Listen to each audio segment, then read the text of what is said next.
Kencana.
nagpapasalamat po ako na nalinisan na yung gilid sa bahay ko sa mga estudyante sa GRC.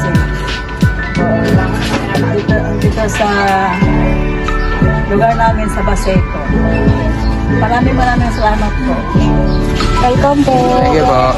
Salamat nga po pala ako sa school ng GRCC na nakatulong po sa paligid namin, nakapaglinis po sila. Dito po. So, first of all, thank you dahil sa mga student na sa pag-community service na ginawa niyo. And dahil doon, nabawasan yung basura na meron dito sa Baseco.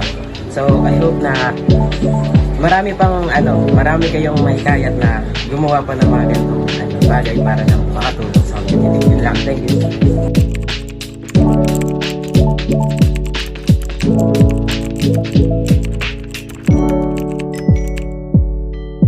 So, hi, ako si Lorraine Lucilias and I want to share yung naging experience namin sa pag-clean-up drive doon sa Baseco. So, una sa lahat, sobrang dami namin natutunan as individuals. So, nakita namin yung effect ng aming actions doon sa Baseco. Parang ang liit na ginagawa pero nakatulong ka pala talaga sa community.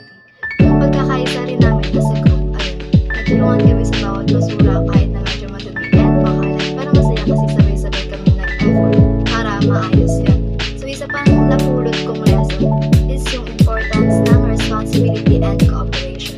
So, hindi sapat na maglinis lang. Kailangan din maging responsible sa basura natin and magtulungan para mapanatili itong maayos and malinis. So, overall, ang malaking natutunan namin is yung pagiging aware sa kalikasan and pagkakaroon ng disiplina sa pagtatapon ng basura. So, bilang group, napatunayan namin na mas marami tayong magagawa kapag sama-sama. Yun lang. Thank you. Hi, my name is Julian Paul Sipodolina and natutunan ko sa aming CB4 is yung paglilinis sa Baseco at kung paano sila turuan ng tamang pagtapon ng basura sa tamang basurahan.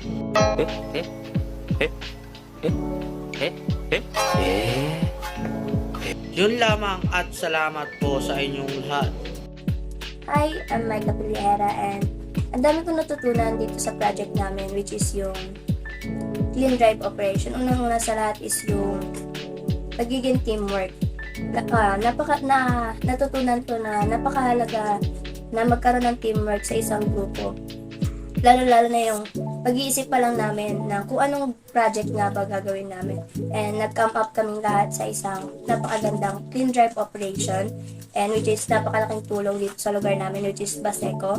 And individual naman siguro yung natutunan ko kung gaano ka-importante yung paglilinis ng ating kapaligiran or kung gaano ka-importante yung kahit sa simpleng paraan na paglilinis lang is napakalaking tulong na.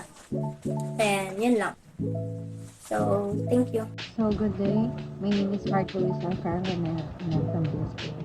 So, yung experience ko sa paglilinis sa Baseco is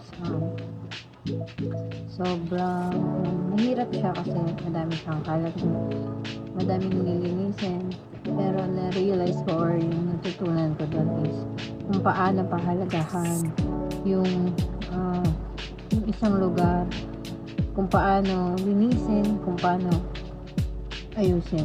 So, ayun, na-realize ko sa aking sarili at natutunan ko na mahalin ko yung lugar kung saan ako na ukulan itapon ko sa tamang basurahan. Kasi kilala naman natin Baseco is madaming basura. So, doon ko natutunan sa lugar na yun na kung pahalagahan ng isang lugar at mahalin ang isang lugar. So, hi guys, I'm Charles Patrick Malobay from BSB Blackie. So, I'm here to explain or ibahagi yung nag-experience namin nung nag-clean up drive kami doon sa Baseco. So, for my experience, nakakapagod siya na nakakatuwa. So, nakakatuwa siya dahil nakikita mo yung pagbabago nung simula nung day 1 from day na natapos kami maglinis. Then, nakakatuwa din dahil nagpapasalamat sila sa amin. Then, especially sa school namin sa GRCC, nagpapasalamat sila dahil sa amin, dahil sa GRCC is nabawasan yung kalat. And, hindi lang nabawasan, medyo naubos talaga yung kalat dun. Then, nakakapagod dahil sa effort, then transport. Sobrang layo po kasi nun. Then, ayun lang po. Thank you. Hi, my name is Sherlyn and yung experience ko dito is talagang naging masaya ako kasi nakatulong kami sa pamamagitan ng paglilinis and yung banding na rin namin every time na napunta kami ron, and yung natutunan ko is talagang mahalaga talaga yung kooperasyon ng bawat isa and pagkakaisa namin para maging successful yung group project namin and para mapanatili namin yung kalinisan sa kapaligiran, and yun lang. Hi everyone! So I am Alansi Raimundo, the leader of this group. I am Jenna Laranya, one of the member of this group. So yung na-experience ko sa pag-cleanup drive namin sa Baseco is nakafeel ako ng mahirap or hassle kasi alam naman natin yung lugar ng Baseco, hindi nauubos yung basura doon, di ba? Yes. Pero at the same time, masaya kasi nakakatulong tayo, especially as student, nakakatulong tayo, natutulungan natin yung lugar ng Baseco, nababawasan natin yung basura doon. Ikaw, ano ba yung experience mo? Ay, ako naman. So, nung that time, halos matest yung patience ko kasi, di ba, nung wala tayong kagamitan, halos kung saan-saan tayong lugar naghahanap, saan-saan tayong bahay nagtatanong kung meron silang mapapayaram na gamit sa paglilinis. Tapos, halos karamihan pa nga, nire-reject tayo eh, wala daw silang ganito, ganyan. So, pero nung tumagal-tagal din naman, nakahanap din naman tayo. So, patience lang talaga. Yung natutunan ko naman as individual, yung natutunan ko is, syempre as the leader of this group, kailangan magbigay ako ng mga responsibilities sa bawat isa. Yung natutunan ko is leadership talaga kasi ini-ensure ko talaga na lahat is may contribution sa pag-clean up drive dun sa Baseco. Leadership. So, ako naman, partner, ang natutunan ko naman as individual is yung maging responsableng tao. Kasi, di ba, dun sa Baseco, halos ang daming kalat. Siyempre, pag ganun, hindi mo naman masasabing responsable yung iba sa kanila. So, dapat, as much as possible, maging responsable tayo para sa kapaligiran natin. So, yung mga ibang tao, hindi sila mahahawa sa kung paano tayo umugali, ganyan. Kung responsable tayo, gagayahin tayo ng iba, magiging good influence tayo sa kanila. Peace!